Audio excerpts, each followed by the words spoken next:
ठीक आहे. मला आणखी 2-3 मुद्द्याच्या बद्दल तुमचं मत जाणून घ्यायचं आहे, कारण तुम्हीही अशा परिस्थितीतून, ज्या संघर्षातून आलात, त्यामुळे तुम्ही त्याच्याबद्दल भाष्य करू शकाल अशी माझी आपल्याला विनंती आहे. पण अभिजित ब्रह्मनाथकर आपल्यासोबत आहेत. ज्या प्रकारची परिस्थिती स्थानिक स्वराज्य संस्थांच्या निवडणुकीमध्ये आपल्याला दिसते, खरं तर जनतेच्या मधून निवडून जाणारा हा नगराध्यक्ष असणार आहे. या नगराध्यक्षाच्या निवडणुकीमध्ये खरं तर ही स्थानिक पातळीवरची कार्यकर्त्यांची निवडणूक म्हणून पाहिलं जातं. राजकीय नेते आपल्या कार्यकर्त्याला ताकद देण्यासाठी मैदानात उतरतात असं आपण पाहिलं.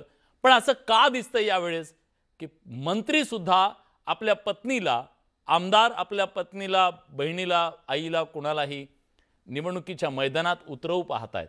एवढं काय आहे इथं की जेणेकरून स्थानिकमधल्या या छोट्या निवडणुकीत सुद्धा आपली प्रतिष्ठा पणाला लावली जाते? विलास, तालुका आणि जिल्हा स्तरावर जी सत्तेची केंद्र आहेत त्यात नगरपालिका, जिल्हा परिषद, जिल्हा बँक हे सर्वात महत्त्वाची आहेत. अशा ठिकाणी जर आपल्या घरातला व्यक्ती असेल तर सत्तेच्या केंद्राच्या आजूबाजूला असणारी जी जनाधार असलेली मंडळी आहे, कार्यकर्ते मंडळी आहेत, त्यांना जोपासण्याचं काम सोपं होतं. हे मागच्या काही वर्षात आपल्याला दिसून आलं. आणि स्थानिक पातळीवर आपल्याच घरातल्या व्यक्तीला तिकीट द्यायचं आणि सत्तेची केंद्र आपल्याजवळ ठेवायची, ही प्रवृत्ती 2009 नंतर वाढीला लागलेली आपल्याला दिसून येते. 2009च्या आधी असं होतं की पक्षाचं काम करतो, पदाधिकारी आहे, आपला निष्ठावान कार्यकर्ता आहे, त्याला ते तिकीट द्यावं, तो निवडून येईल. परंतु हे करून बघितल्यानंतर मध्यंतरीच्या काळात तो एवढा सुदृढ होतो, तो सुदृढ झालेला बालक दुसऱ्या पक्षात जातो आणि विधानसभेला आपल्या समोर येतो. ही अशी उदाहरणं आपण पाहिलेली आहेत. त्यामुळं नेत्यांमध्ये ही प्रवृत्ती बळाला आली की जर ही सत्तेची केंद्र आहेत ती आपल्याच घरात राहिली तर एक तुल्यबळ विरोधक आपल्या मतदारसंघात तयार होणार नाही आणि त्याच्याशी द्वंद्व करायची वेळ येणार नाही. म्हणून आपल्याला या सगळ्या स्थानिक स्वराज्य संस्थांच्या निवडणुकीत घराणेशाहीचं प्राबल्य वाढलेलं दिसतं. आणि हेच आपल्याला आगामी जिल्हा परिषदेमध्ये दिसेल, महानगरपालिकांमध्ये दिसेल. त्यामुळं कमी अधिक प्रमाणात हे चित्र सगळीकडं आहे. लोकशाही म्हणजे आता जनबल न ठरता हे परिवार बल आणि धनबल आहे त्या बाजूला झुकलेलं आपल्याला दिसतं. वैभवजी, खरं तर शिवसेना, बाळासाहेबांची जी शिवसेना होती ती शिवसेना कशासाठी ओळखली जायची? तर त्यांनी टपरीवाला सुद्धा मंत्री बनवला, त्यांनी भाजी विकणाऱ्याला आमदार केला, सामान्यातली सामान्य पोरं हिरून, म्हणजे फक्त काय इथं नेतृत्व घराण्यातच जन्माला येतं आणि बाकी सगळे काय बिंडोकच असतात असं काही नाहीये ना. बाळासाहेबांनी दाखवून दिलं सामान्य घरातली पोरं सुद्धा किती चांगलं नेतृत्व देऊ शकतात आणि नेते होऊ शकतात. पण अचानकपणे एवढं सरेंडर व्हायची काय वेळ आली राजकीय पक्षांना? तुमच्या सुद्धा पक्षामध्ये असं दिसतंय की आता घराणेशाही वाढीला लागलेली आहे. नाही, आपण बघितलं असेल मगाशी विश्लेषकांनी सांगितल्याप्रमाणे आपल्यासमोर विरोधकच तयार होता कामा नये. आज एखादा निवडून आला आपल्यासमोर, तो उद्या आपला विरोधक होईल, आपल्या तुलनेने बरोबरी होईल. यासाठी मोठ्या नगरपालिका, या बँका, या निवडणुकीमध्ये आपल्याच कुटुंबातलं कोणतरी आलं पाहिजे असं प्रत्येक राजकीय लोकांना वाटत असतं. आणि त्याचबरोबर आता आपण बघितलं असाल की भारतीय जनता पार्टीने ज्या पद्धतीने राजकारण सुरू केलंय की आपल्यासमोर विरोधकच नको आहे, म्हणजे विरोधकच ठेवायचं नाही. आज आज मी सांगतो की 11 वर्ष भारतीय जनता पार्टी सत्तेमध्ये आहे, राज्यामध्ये आहे. किती कार्यकर्ते घडले, तो सामान्य कुटुंबातले कोण लोक आमदार झालेत, कोण खासदार झालेत, कोण मंत्री झाले, ह्याचा आढावा तुम्ही घ्या. म्हणजे एखाद्या पक्षाचे, जसं आपण बाळासाहेबांबद्दल सांगितलं की आमच्यासारख्या सामान्य माणसाला सुद्धा त्यांनी आमदार बनवलं आणि अनेक लोकांना आमदार बनवलं. आपल्यासमोर तो इतिहास आहे की ती नावं आता पुन्हा पुन्हा घेण्याची गरज नाही. परंतु जेव्हा सत्ता असते तेव्हा अशा सामान्य लोकांना संधी देण्याचा प्रसंग होतो, त्याला त्या राजकीय नेत्याला संधी निर्माण होते. आज भारतीय जनता पार्टीला सुदैवाने ती संधी मिळाली आहे. आज सत्तेत असलेल्या पक्षांना किती सामान्य लोकांना संधी दिली आहे. आज आपण बघितलं असेल की शिंदे शिवसेनेने सुद्धा ठाकरे कुटुंबियांना आरोप केले, पण त्यांच्यातले किती लोकांचे कुटुंबीय त्या ठिकाणी काम करतायत, किती लोकांना त्या कुटुंबियातल्या लोकांना संधी. आपण सांगितलं की गायकवाड आमदार आहेत, त्यांनी आपल्या पत्नीलाच उमेदवारी दिली आहे. म्हणजे आज पक्षाचे धोरण सुद्धा काय निश्चित नसतं. पक्षाच्या धोरणाने खरं तर पक्ष जो पक्ष सत्तेत असतो त्यांनी त्यावेळी कार्यकर्त्यांनी एक धोरण ठरवलं पाहिजे की सामान्य लोकांना नाही. आता राजकारणामध्ये तुम्ही बघत असाल की नवीन पिढी येतच नाहीये. का म्हणून येईल नवीन पिढी, त्यांना कधी संधी मिळणार आहे?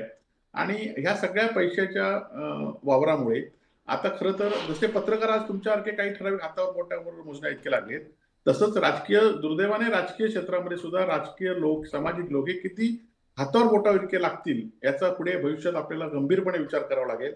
आज जे लोक थांबलेत त्यांच्याकडनं सुद्धा लोकांच्या अपेक्षा असतात. आज आम्ही एका मुद्द्यावर लढतोय, आमच्याकडनं पण लोकांच्या अपेक्षा असतात. बरोबर. आणि त्यामुळे मला एक मुद्दा जोडायचा आहे यामध्ये. आपण जेव्हा असं म्हणतो की सर्वसामान्य माणूस राजकारणात येत नाही, तर ही वस्तुस्थिती आहे. मी आता बिहारमध्ये होतो विलास, तिथं प्रशांत किशोर यांनी जनसुराज्य नावाचा पक्ष काढला. 2 वर्ष त्यांनी जमिनीवर मेहनत केली, पूर्ण बिहार 4 वेळा पायाखालून पालथा घातला, गावांमध्ये गेले. हा, आणि सगळं करून त्यांनी नवीन मुद्दे मांडले, जनतेचे मुद्दे मांडले. जे मुद्दे तिथं जरुरी होते, पलायन, रोजगार, शराबबंदी, हे जे मुद्दे होते, जे जनतेचे मुद्दे होते ते मांडले. त्यांनी 238 उमेदवार उभे केले आणि दुर्दैवाने एकही उमेदवार निवडून नाही आला. मग याचा अर्थ जेव्हा जनतेसमोर पर्याय येतो त्यावेळेला जनताही तो पर्याय निवडत नाही ना. म्हणजे जनता सुद्धा 1500 मध्ये स्वतःचा सौदा करून घेते आणि 5 वर्ष मग ते तर सौदा केलेले ते तर छाती काढूनच फिरतात, आम्ही पैसे देऊन निवडून आलेलो आहोत. म्हणजे हा प्रॉब्लेम काय फक्त एकट्या नेत्यांचा नाहीये, त्यांना लोटांगण घालणारी इथली जनता सुद्धा आहे ना, त्याचा पण आपण विचार केला पाहिजे. कदाचित म्हणजे सगळं नाहीये, म्हणजे सगळ्यांच्या बद्दल नाहीये. या महाराष्ट्रामध्ये असे सुद्धा मतदार आहेत जे मतदार 1500 ने लाख रुपये दिले तरी सुद्धा ते स्वतःला विकणार नाहीत. पण अवधूत वाघ आपल्यासोबत जोडले गेलेले आहेत, भाजपचे नेते प्रवक्ते आहेत. अवधूतजी, खरं तर तुम्ही येण्याच्या आधी तर बरीच चर्चा झाली.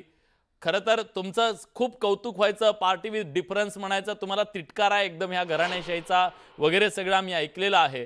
पण असं अचानक काय झालं की भाजप इतकी आजच्या घडीला घराणेशाही पुढे लोटांगण घालणारी पार्टी दुसरी कुठली दिसत नाहीये? अशी एवढी काय मजबुरी आहे? तुम्ही एवढा मोठा पक्ष आहात, आज तुमचे मंत्री घरातल्या लोकांना, नातेवाईकांना नगराध्यक्ष पदाच्या निवडणुकीमध्ये मैदानात उतरतात, आमदार सगळे, खूप काही आहे. काय असं आहे, काय एवढी अडचण आहे? मला असं वाटतं की आपण ज्यावेळी घराणेशाहीचा विचार करतो त्यावेळी एका वेगळ्या प्रकारे करावा लागतो. भारतीय जनता पक्ष 1980 साली स्थापन झाला. 1980 साली स्थापन झालेल्या पक्षामध्ये आतापर्यंत 9 अध्यक्ष झालेले आहेत आणि एका अध्यक्षाचा दुसऱ्या अध्यक्षाशी काही संबंध नाहीये. अगदी अटल बिहारी वाजपेयी 1980 साली झाले. अटल बिहारी वाजपेयी नंतर लालकृष्ण अडवाणी, नंतर त्यानंतर अनेक जण होऊन गेले. नितीन गडकरी असोत, राजनाथ सिंह असोत, एकमेकांशी काही संबंध नाही. भारतीय जनता पक्षाने जे पंतप्रधान दिलेले आहेत ते 2 पंतप्रधान म्हणजे अटल बिहारी वाजपेयी आणि मोदी यांचा परस्परांशी काही संबंध नाही. भारतीय जनता पक्षाने आतापर्यंत जे मुख्यमंत्री दिलेले आहेत त्यातील एका मुख्यमंत्र्याचा दुसऱ्या मुख्यमंत्र्याशी किंवा त्यानंतर झालेल्या मुख्यमंत्र्याशी काही संबंध नाही. ह्याला म्हणतात घराणेशाहीला विरोध. वर घराणेशाही नाहीये, खाली मात्र आम्ही ती व्यवस्थित ही केलेली आहे, असं आहे का त्याचा अर्थ? नाही, तुम्हाला घराणेशाही म्हणजे नेमकं काय म्हणायचंय? घराणेशाही म्हणजे मी थेट विचारतो ना, तुमच्या मंत्र्यांना, तुमच्या आमदारांना आज घरातल्या आपल्या पत्नीला, बहिणीला, आईला, ह्या सगळ्यांना नगराध्यक्ष पदासाठी उभं करण्याची काय गरज आहे? कार्यकर्ते नाही आहेत का तुमच्याकडे? 50-50 वर्ष खपलेले कार्यकर्ते तुमच्याकडे. हो विलासजी, तुमचं म्हणणं अतिशय बरोबर आहे, परंतु एखाद्या नेत्याच्या नातेवाईकांनी राजकारणात येऊच नये असं कुठे लिहून ठेवलेलं नाहीये. मुद्दा नंबर 1. एखाद्या ठीक आहे ना, एखाद्या ठीक आहे ना. अनेक ठिकाणी अशी लोक उभी आहेत की जी सर्वसामान्य कार्यकर्ते उभे आहेत. आणि जर सर्वसामान्य कार्यकर्त्यांनी मिळून ठरवलं की या व्यक्तीला आपल्याला नगराध्यक्ष पदासाठी उभं करायचं आहे, पक्षाला वाटलं, तर त्याच्यामध्ये कोणाला दुःख वाटायचं कारण नाही. मग तुम्ही ज्यावेळी पाहिलं, तुम्ही कशी काय टीका करता? मग काँग्रेसवाल्यांवर तुम्ही टीका करता, झोडपून करता त्यांना दिसलं की. मग त्याच्यामध्ये काही चूक नाहीये. याचं कारण असं की पंडित जवाहरलाल नेहरू नंतर इंदिरा गांधी नंतर राजीव गांधी नंतर बॅक सीट मध्ये बसलेल्या सोनिया गांधी नंतर राहुल गांधी, याला म्हणतात घराणेशाही. लालू प्रसाद यादव नंतर राबडी देवी नंतर तेजस्वी यादव नंतर अजून मला त्याचा मुलगा केवढा आहे माहित नाही, पण तोच होणार. बाळासाहेब ठाकरे नंतर उद्धव ठाकरे नंतर आदित्य ठाकरे, करुणानिधी नंतर ठीक आहे. हा, हनुमानजी याला म्हणतात घराणेशाही. हनुमानजी, हा, त्यांची किती घराणेशाही नाही. मोतीलाल नेहरूंनी ज्या काळात कलेक्टरला 30 रुपये पगार होता त्या काळात 15,000 रुपयाचं घर दान केलं देशाला. मला मोतीलाल नेहरूंची घराणेशाही मान्य आहे.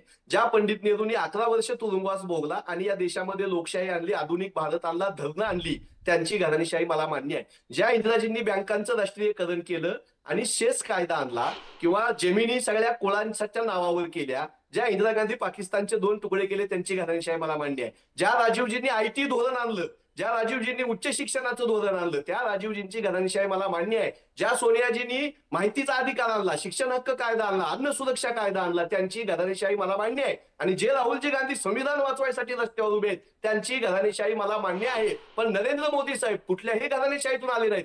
तरी संविधान संपवायला निघालेत, तरी हिंदू मुस्लिम दंगली करायला निघालेले आहेत, तरी दलितांवर अत्याचार करतायत. ही घराणेशाही नसली, साध्या घरातला माणूसही लोकशाही मोडायला असला तर मी नेहरू घराण्याची, गांधी घराण्याची, लोकशाहीवादी, संविधानवादी घराणेशाही मान्य करायला तयार आहे आणि ती या देशानं मान्य केलेली होती. शेवटचा मुद्दा सांगतो की स्थानिक स्वराज्य संस्था या गोष्टीत सत्तेच्या विकेंद्रीकरणासाठी काँग्रेस पक्षानं आणल्या. यशवंतराव चव्हाण साहेब असतील, PB सावंत साहेब असतील, हे सत्तेचं विकेंद्रीकरण हा हेतू होता, म्हणून जिल्हा परिषद अध्यक्ष झाले. याच काँग्रेस पक्षानं महिलांना 33% नंतर 50% आरक्षण आणलं आणि सामान्य घरातल्या महिला या मुख्यमंत्री पदापर्यंत जाऊ शकल्या, जिल्हा परिषद अध्यक्ष, नगराध्यक्ष होऊ शकल्या, पंचायत समिती मेंबर होऊ शकल्या, सरपंच होऊ शकल्या. 3.5 लाख महिला आज माझ्या पक्षानं आणलेल्या धोरणातून सामान्य घरातल्या आज सरपंच आहेत, जिल्हा परिषद अध्यक्ष आहेत, पंचायत समिती सदस्य आहेत, नगरसेविका, महापौर आहेत. माझ्या पक्षाची सत्ता असताना पुण्याच्या महिला महापौर कमलताई व्यवहारे काँग्रेसच्या होत्या. त्याच वेळेस राज्याच्या राज्यपालपदी बसलेल्या, पक्षाच्या अध्यक्षपदी बसलेल्या महिला आम्ही बघितल्या, कॅबिनेट महिला आम्ही अशा बघितल्या, राष्ट्रपती आम्ही महाराष्ट्रामध्ये महिला बघितल्या, पंतप्रधान आम्ही महिला बघायची स्वप्न बघू शकतो. हे धोरण काँग्रेसचं आहे, कधीतरी भाजपवाल्यांनी मान्य करावं. बरं, ठीक आहे. अवधूतजी, मुद्दा हा आहे, हे बघा, ते लपवतच नाहीयेत, ते घराणेशाहीचं खुलं समर्थन त्यांनी केलं. पण तुम्ही आता हे मान्य करताय का की या घराण्यांच्या शिवाय या महाराष्ट्राची सत्तेचा केंद्र ठरू शकत नाही? हे घराणे जिकडे जातील तिकडे सत्ता, त्यामुळे आता आम्हाला पण पर्याय नाही, अशी तुमची धारणा झाली आहे का अनुभवातून? नाही, असं आहे की स्थानिक स्वराज्य संस्थांचा विचार केला असता तर आपल्याला वेगळ्या दृष्टिकोनातून पाहावं लागेल. स्थानिक स्वराज्य संस्थांचे मतदारसंघ खूप छोटे असतात. स्थानिक स्वराज्य संस्थांमध्ये कित्येक लोकांनी आणि कित्येक फॅमिलीजनी आपापली जाळी तयार केली आहे, हे नाकबूल करू आपण शकत नाही. मग मी तुम्हाला काही उदाहरण देतो. तुम्ही अकलूजला जाऊन पहा. अकलूजला विखे पाटलांनी एवढ्या कोऑपरेटिव्ह संस्था स्थापन केलेल्या आहेत, अगदी ट्रान्सपोर्टची पण त्यांची संस्था आणि शाळा पण त्यांच्या, कॉलेजेस पण त्यांची, ऊसाची गुराळं पण त्यांची आणि सगळंच त्यांचं.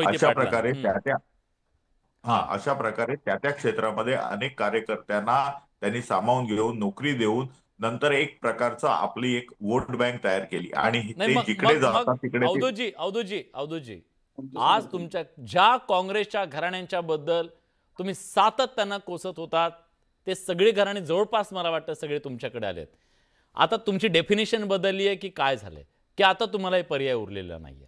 मी मगाशी तुम्हाला सांगितलं, एखाद्या पक्षाच्या संपूर्णपणे ताबा घेणं याला घराणेशाही म्हणतात. ती घराणेशाही भारतीय जनता पक्षाला मान्य नाही. मी तुम्हाला आमच्या राष्ट्रीय अध्यक्ष, प्रदेश अध्यक्ष, मुख्यमंत्री आणि पंतप्रधान ही 4 मोठी उदाहरणं दिलेली आहेत. तुम्ही आता कॉर्पोरेशन आणि वगैरे स्तरावर जातात, परंतु भारतीय जनता पक्ष आणि कम्युनिस्ट पार्टी सोडून, कम्युनिस्ट पार्टीचं एकमेव उदाहरण आहे, त्याला मी घराणेशाहीचं म्हणत नाही. ज्यावेळी करात पती पत्नी ह्या दोन्ही पॉलिट ब्युरोच्या मेंबर होत्या, त्या स्वतःच्या कर्तृत्वाने तिथे गेल्या, हे मी मान्य करतो. वृंदा करात ह्या करातांच्या पत्नी म्हणून तिकडे गेल्या नाही, त्या स्वतः एक कम्युनिस्ट कार्यकर्त्या होत्या, लढाऊ नेत्या होत्या, म्हणून पॉलिट ब्युरोमध्ये पोहोचल्या. अशी जी उदाहरणं असतात ती उदाहरणं आपल्याला घ्यावी लागतात. आणि त्याच्यामुळे ज्यावेळी एखादा मनुष्य सातत्याने राजकारणात काम करत असतो, आपल्या वडिलांबरोबर, आईबरोबर, भावाबरोबर किंवा कोणाबरोबरही, त्यावेळी त्याचं पण एक्सेप्टन्स त्या समाजामध्ये आणि त्या विभागामध्ये होतं आणि त्याचं नेतृत्व लोक मान्य करतात. हे जर मान्य करत असतील तर मला वाटतं की त्याला काहीही चर्चेच्या नाही. तुम्ही एक मिनिट